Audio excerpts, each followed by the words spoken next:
We have Venezuela acting up in a different way. They continue to send people that we rebuff to our border. They continue to send drugs into our country. Venezuela, they've been very nasty, and we can't let that happen. The Maduro regime is not the legitimate government of Venezuela. It is a narco-terror cartel.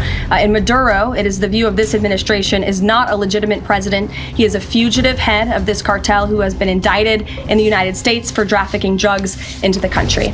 Donald Trump, hands up Venezuela, de inmediati. The DOJ has seized over $700 million of Maduro-linked assets, including 2 private jets, 9 vehicles, and more.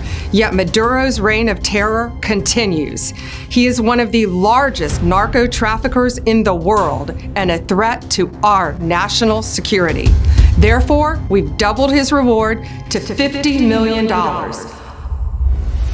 The Venezuelan dictator and narco-lord, Nicolás Maduro, has just lost $700 million of his ill-gotten wealth to the United States. And not just that, Secretary Marco Rubio has just confirmed the U.S. military response if things escalate. It would be a very bad day for the Venezuelan regime if they were to attack Guyana or attack ExxonMobil or anything like it. It would be a very bad day, a very bad week for them.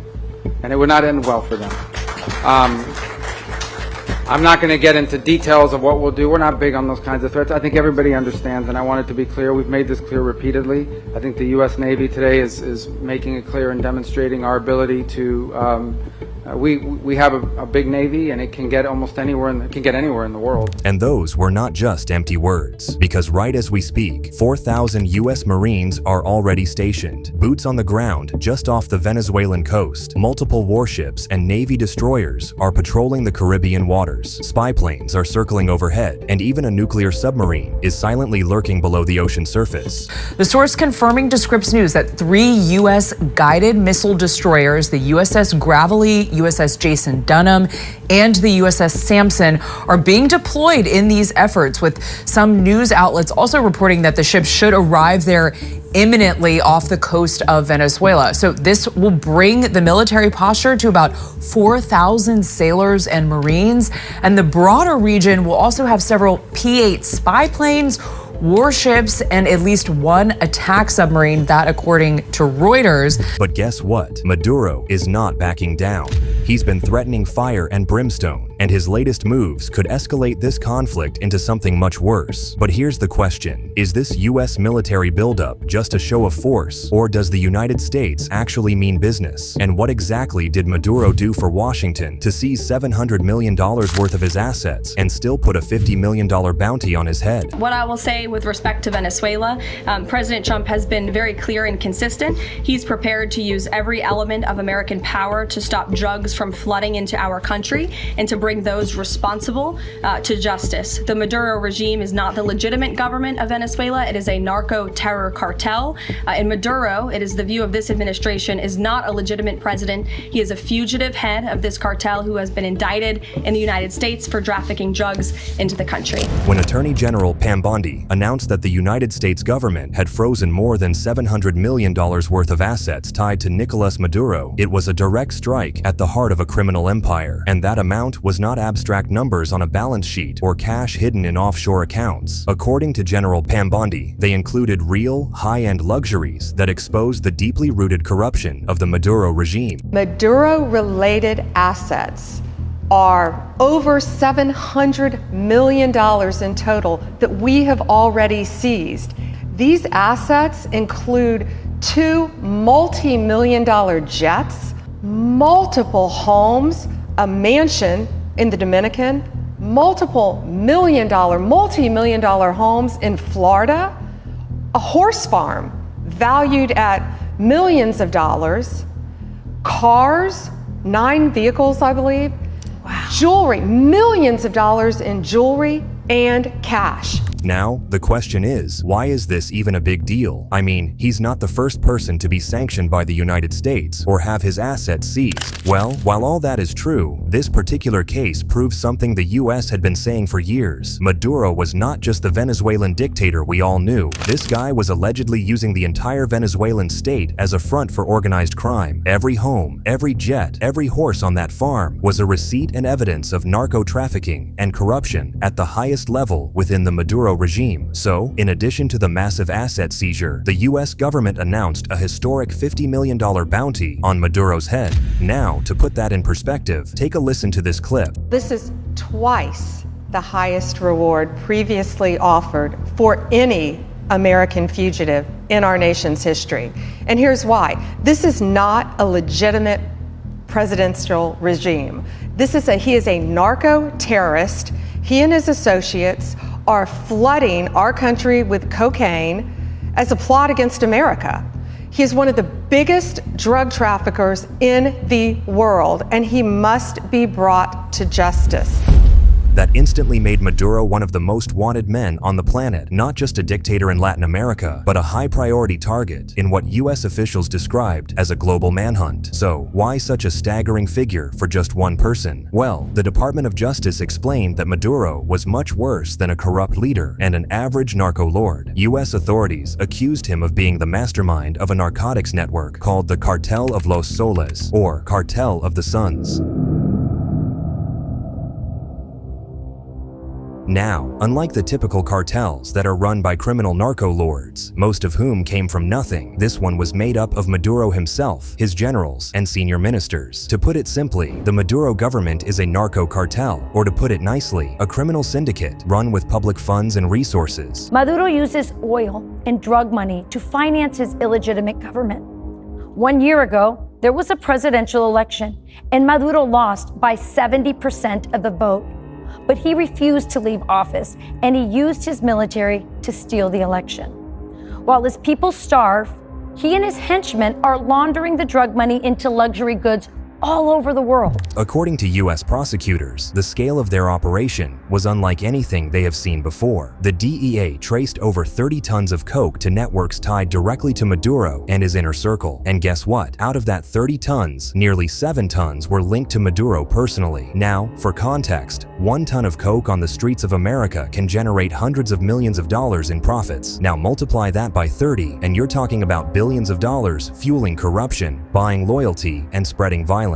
But here's the real shocker. Maduro's operation didn't stop at just coke trafficking. Reports showed the regime was also moving gold and weapons, laundering profits through offshore accounts and tax havens, and working hand in hand with some of the most notorious international criminal groups. And you won't believe the dangerous names Attorney General Bondi named on that list. Maduro uses foreign terrorist organizations like TDA, Sinaloa, and Cartel of the Suns to bring deadly drugs and violence into our country.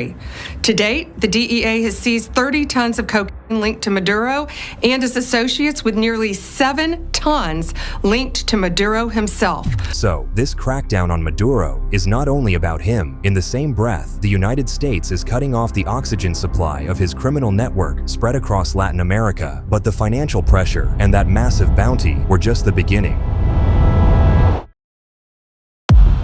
Washington is going for Maduro's head, and as we speak, there's a massive US military buildup right on Maduro's doorstep. Right after the US government froze Maduro's assets and announced the record bounty on his head, news broke that about 4,000 American Marines had been deployed to the Caribbean. The Pentagon confirms that USS Gravely, USS Jason Dunham, and USS Sampson are part of the deployment, along with about 4,000 Marines and soldiers over the course of several months.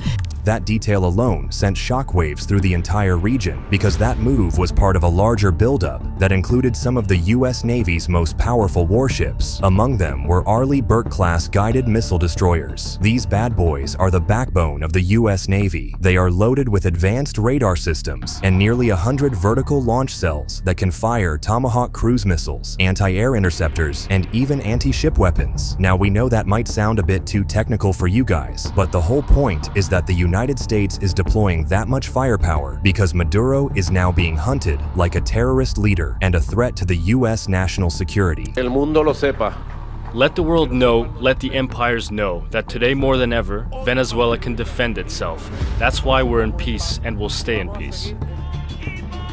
But while some say Trump is just trying to intimidate oil-rich Venezuela's government, Maduro has grounded all drones for 30 days, an indication that he might be expecting an attack from the air rather than sea. And the military buildup against him didn't stop at those warships. Alongside the destroyers were nuclear-powered Virginia-class submarines.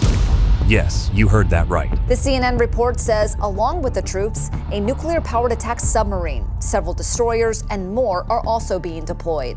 Officials who spoke with CNN reportedly said this is mostly a show of force for now. These vessels operate in near silence, and they're able to sit undetected for months beneath the water. They can launch cruise missiles, track Venezuelan naval movements, and collect intelligence on coastal installations. So, in an actual confrontation, Venezuela's Navy wouldn't stand a single chance before this beast. Just one submarine of this type carries more destructive capability than an entire fleet in Caracas. Now, while the warships and submarines carried the muscle, the skies brought the eyes. Boeing P-8, Poseidon patrol aircraft were deployed over the Caribbean, circling and scanning everything moving in and out of Venezuelan waters and lands. These big birds are loaded with sensors that can track boats, planes, and even submarines from hundreds of miles away. Together with American spy satellites, they have created a constant picture of Venezuela's coastline, watching every suspicious ship, every aircraft leaving the country, and even tracking Maduro's movements. According to the White House, all this is part of an anti-narco campaign aimed at cutting off the coke routes that kept Maduro's network alive. But many people are not buying that narrative. They see the timing,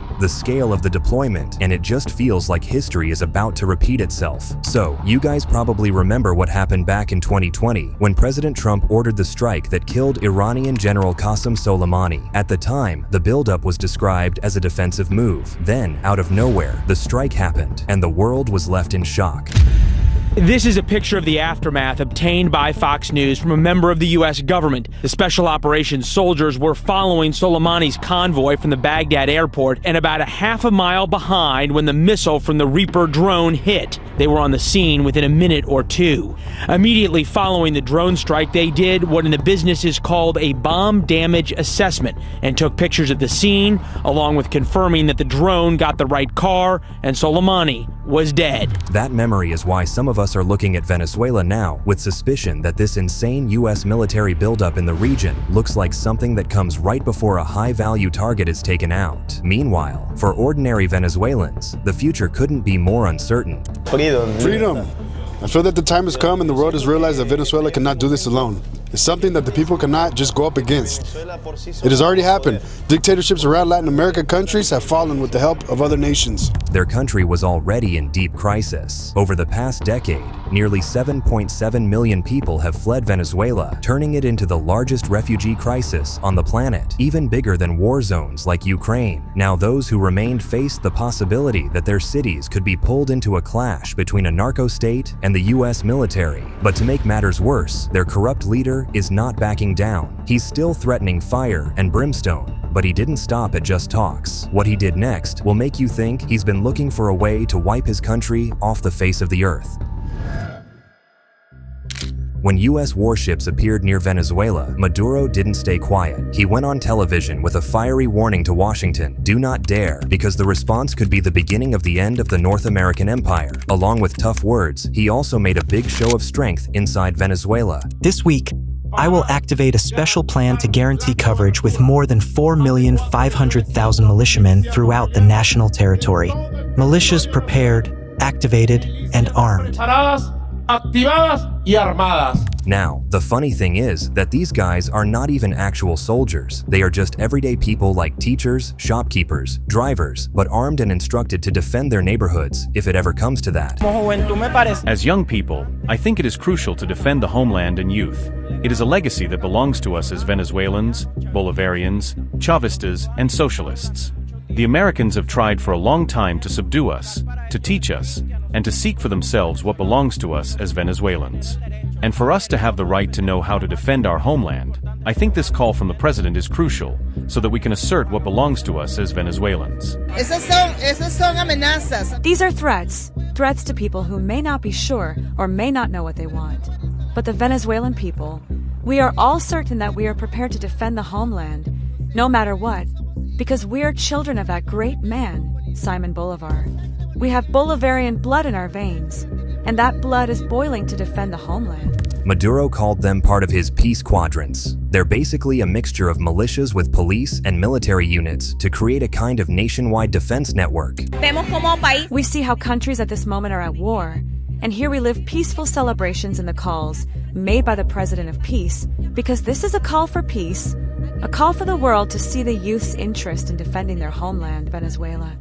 Las comunidades, la parroquia. The communities, the parish, the neighborhoods, we are all here in this plaza, Plaza del Libertador, assuming our responsibility as Venezuelan citizens.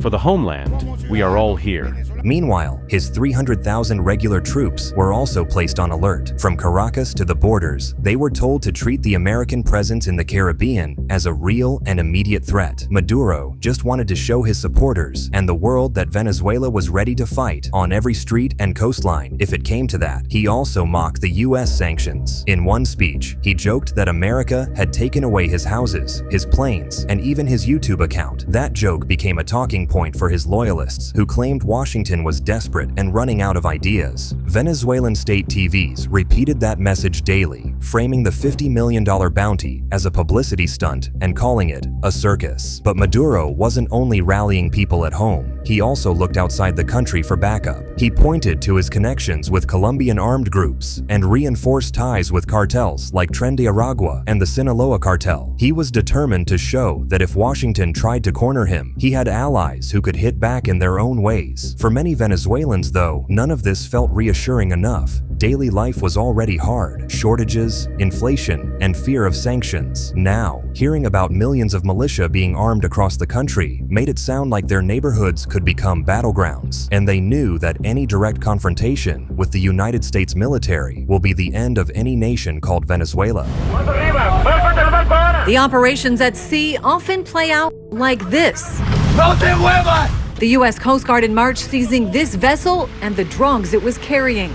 The Trump administration now expanding the operation in the Caribbean near Venezuela, sending 3 warships, including the USS Gravely, to address the threats from Latin American drug cartels. Latin America's got a lot of cartels. They've got a lot of drugs flowing. So, we want to protect our country. We have to protect our country. We haven't been doing it for 4 years. But we have to ask one important question. If the United States has surrounded Venezuela with all this firepower and manpower, and if American spy satellites are already tracking Maduro's every move, what's really stopping them from moving in to capture or eliminate him? Why put up a $50 million bounty and rely on outside help instead? Please feel free to share your thoughts with us in the comments below, and don't forget to subscribe to our channel for more in-depth videos like this. Meanwhile, click on any of the cards on your screen right now to watch more of our videos.